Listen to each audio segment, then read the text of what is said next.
Dailies are activities on Runescape that you can repeat daily for rewards, and they're very rewarding for both main and Ironman players. Due to the restriction of Ironman, some of the daily activities are even more rewarding to an Ironman than a main. This video guide has been split into 3 parts. First, recommended dailies for all levels. Second part, recommended dailies for low to mid tier levels. And the third part, recommended dailies for mid to high levels. Today in this video, I want to go over which daily activities I think are worth doing for a low to mid level Ironman. If you're interested, be sure to check out the other parts of this video guide as well. A caveat before we start: dailies are super rewarding, but for some people they are super tedious. It is important to balance fun and reward. If you are somebody who does not enjoy dailies, just pick a handful which you think are the most rewarding and leave the rest. You do not have to do every single daily on this list. The most difficult part of playing Ironman is probably the low to mid level of the game. So hopefully these dailies will help make your life a bit easier. These dailies are not restricted to when you are a low to mid level Ironman.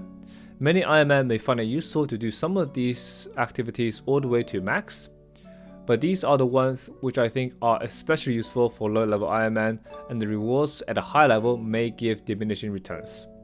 As always with any guide, it is worth taking your own playstyle into your account. Nothing is set in stone. You should weigh the reward against the time and enjoyment on anything you follow in any guide. The list below is in no particular order. With all that being said, let's get started with 5 dailies that I think you should do as a low to mid level Ironman. Number 1 on this list, Nemi Forest. Nemi Forest is a very interesting daily and can be very confusing for new players. Nemi Forest is a patch of forest on Mascap. The easiest way to access the forest is through the grouping system. You can set up a group by yourself in the community tab, select Liberation of Mascap and set the group to it. Then you can ready the group.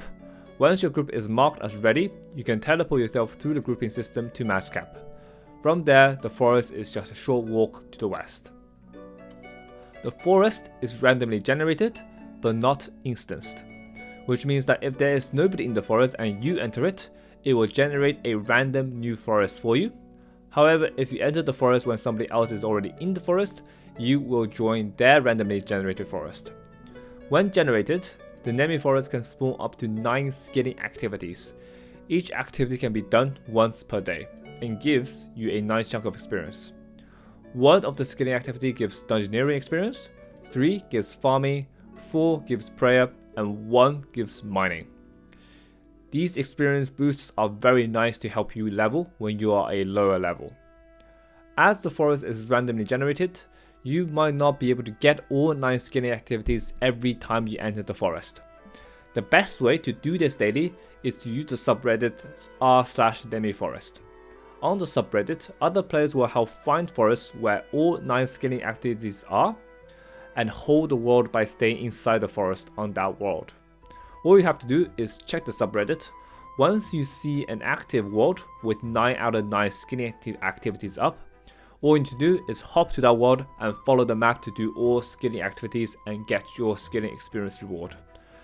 Aside from the skilling experience, you will also get Mascap reputation, which will be very helpful for you when you do raids at a higher level.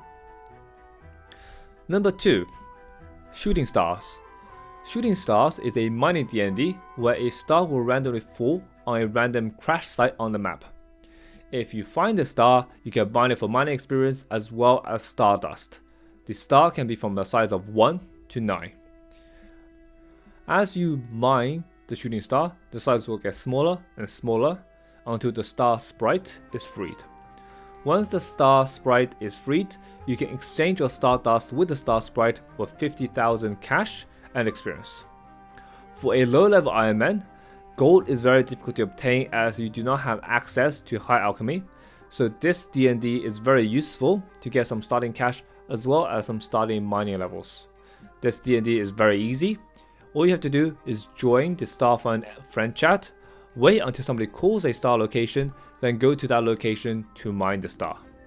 And once you finish mining the star, you simply talk to the star sprite to exchange your Stardust for your reward.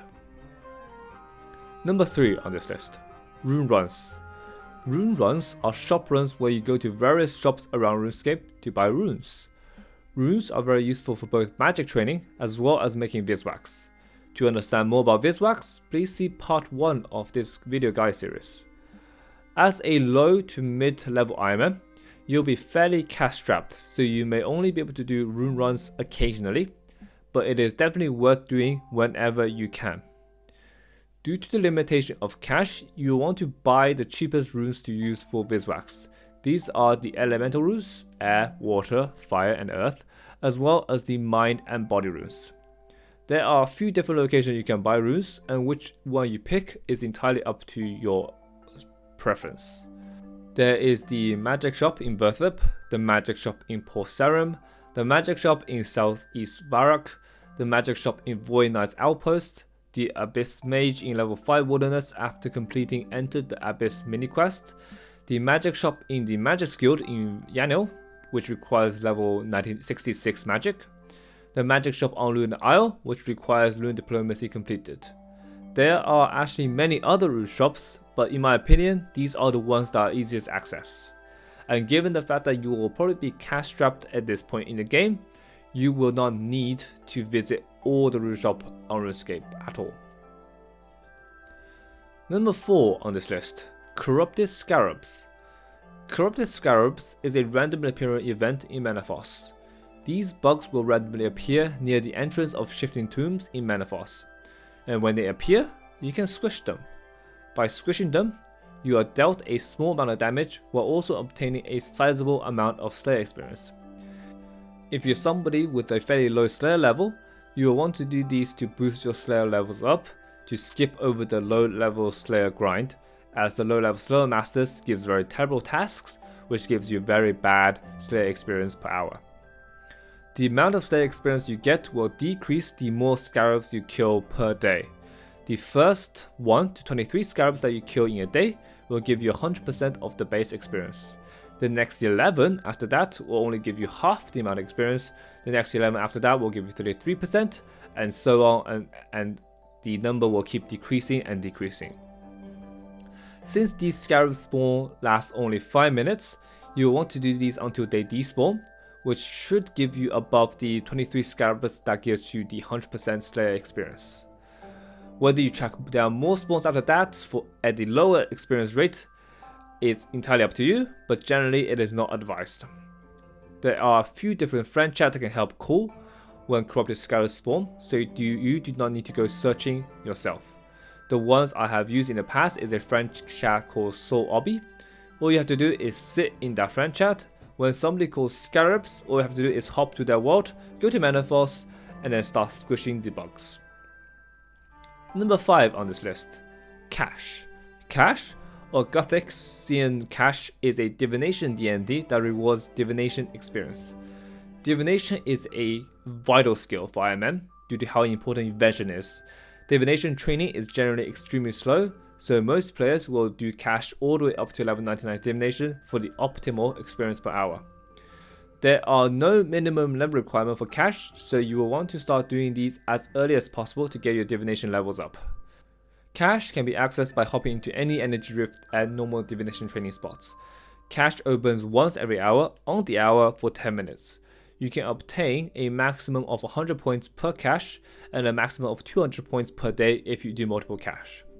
If you are serious about divination training, you will want to max out the 200 points per day to avoid being time gated by divination when you are at a higher level. When you enter the cache, you can gain points by either subduing or converting. To subdue, you will go to the corner of the room, click on the statue of Crest. This will turn you into a Crest. You can then click on automatons around the room to subdue them for points.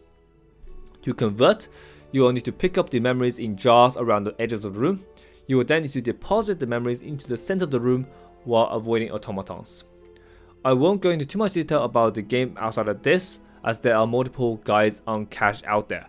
All I will say is that if you are at a lower divination level, you will want to pick an empty world with no other players and subdue all automatons.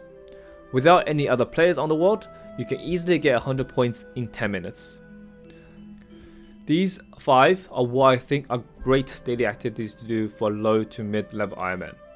If you have any question about this guide, please leave a comment down below, subscribe if this was helpful, and I will see you next time.